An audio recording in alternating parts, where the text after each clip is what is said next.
Stop what you're doing. What if I told you that skipping your next meal could unlock a level of cellular healing and divine connection you never thought possible? This isn't about dieting, it's a sacred agreement written into your DNA.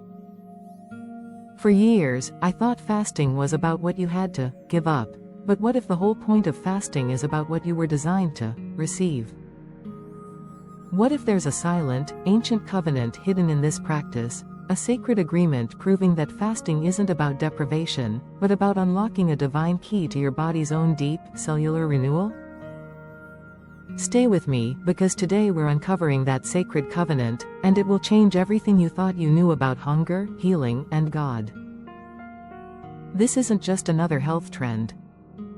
This is about understanding a divine partnership, a promise written in your very biology. It's a promise that says when you willingly empty yourself, you make room for God to fill you, heal you, and renew you from the inside out. The story of a broken covenant. Let me be honest. There was a time in my life when I felt completely and utterly stuck. On the outside, things looked fine, but inside, there was quiet desperation. My prayers felt like they were hitting the ceiling. My body felt sluggish, weighed down by a fog that no amount of sleep could fix. I was dealing with inflammation, brain fog, and a spiritual dryness that left me feeling miles away from God. I was eating the king's food, so to speak, filling my life with comforts and distractions, yet my soul and my body were starving for something real. I was living under a broken covenant. I was trying to fill a spiritual hole with physical things and expecting my body to thrive while my spirit was totally neglected. It's a place so many of us end up, feeling disconnected, burdened, and wondering why we can't find the breakthrough we're praying for. We're doing all the right things, but the chains just aren't breaking. That was me. I was pleading with God for change, for healing, for clarity, but I was unwilling to change the one thing keeping me full of the world: my appetite. It was in that frustration that I stumbled onto the ancient path of fasting, not as a diet, but as a spiritual discipline. And that's when I discovered that fasting wasn't about punishing my body. It was about honoring a sacred agreement God had already put in place. Unveiling the Covenant Part 1, the Covenant of Rest. The first part of this divine agreement is the Covenant of Rest. In our world, we're taught to strive, to hustle, to earn our way. We even apply this to our faith, trying to earn God's favor. But fasting is the ultimate act of surrender. It's a declaration that says, God, I can't fix this myself. I can't heal myself. I can't force this breakthrough. So, I will set aside my own strength, my own comfort, and I will simply make space for you. King David understood this. When he faced impossible situations, he said, I humbled myself with fasting, Psalm chapter 35 verse 13. Fasting is a weapon against our pride. It's the practice of voluntarily becoming weak so that we can experience God's strength. It's not about twisting God's arm, it's about aligning our hearts with His will. It's a chosen weapon against every force in this world that tries to steal our satisfaction in God. When you intentionally set aside food, you're stepping out of the frantic cycle of self-reliance. Every hunger pang becomes a prayer. Every moment you would have spent eating becomes a moment you can spend in His presence. You're trading your physical appetite for a spiritual one. You're entering a state of rest, not from activity, but from your own efforts. You're finally letting God be God. This is the first step. You stop striving, and you start surrendering. You enter His rest, trusting that He is at work, even when you can't see it. Unveiling the Covenant Part 2, the Covenant of Renewal. And here's where it gets truly profound. While you are spiritually resting and surrendering, God honors His part of the covenant with a powerful, physical response. This is the Covenant of Renewal. For centuries, believers have felt renewed through fasting, but now, science is finally showing us what's happening on a cellular level.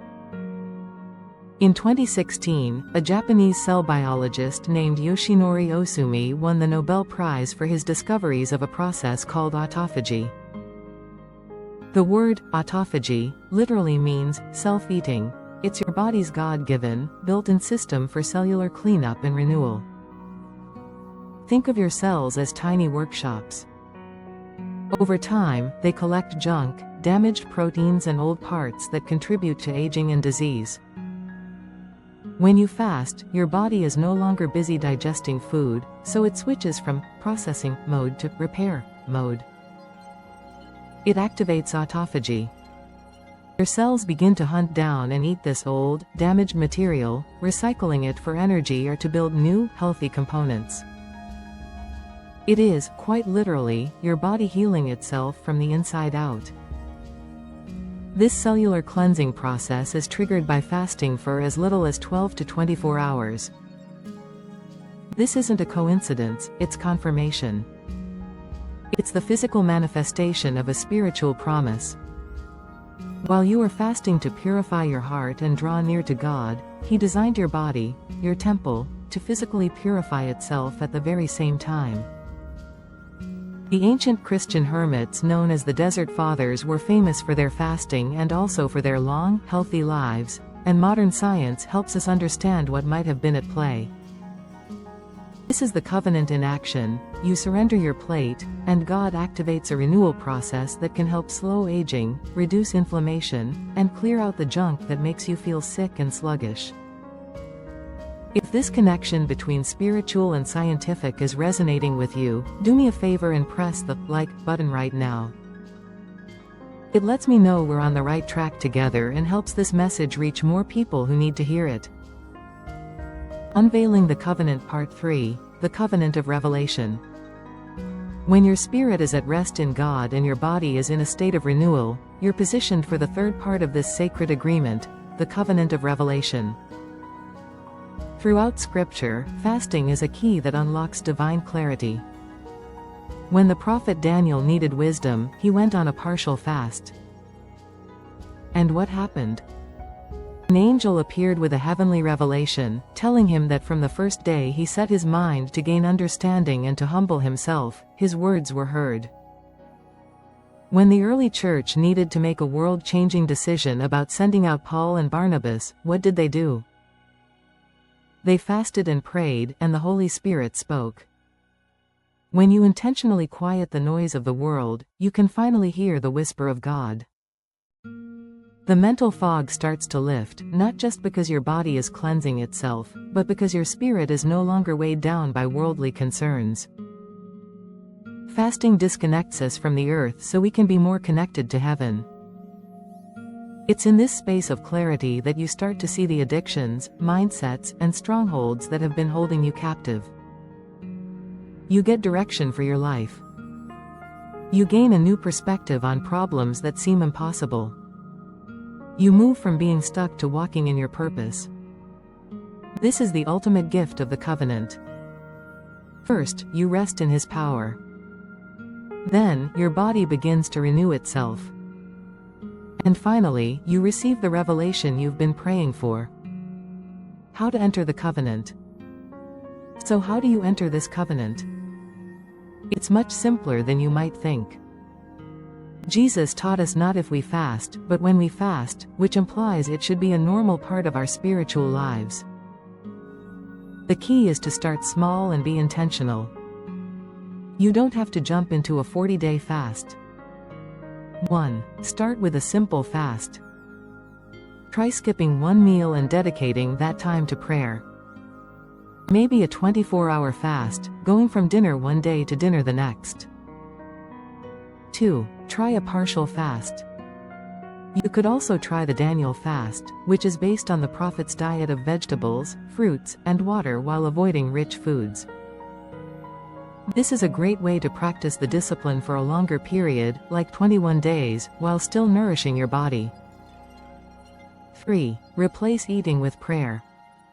The whole point of Christian fasting isn't just to get hungry, it's to feast on God.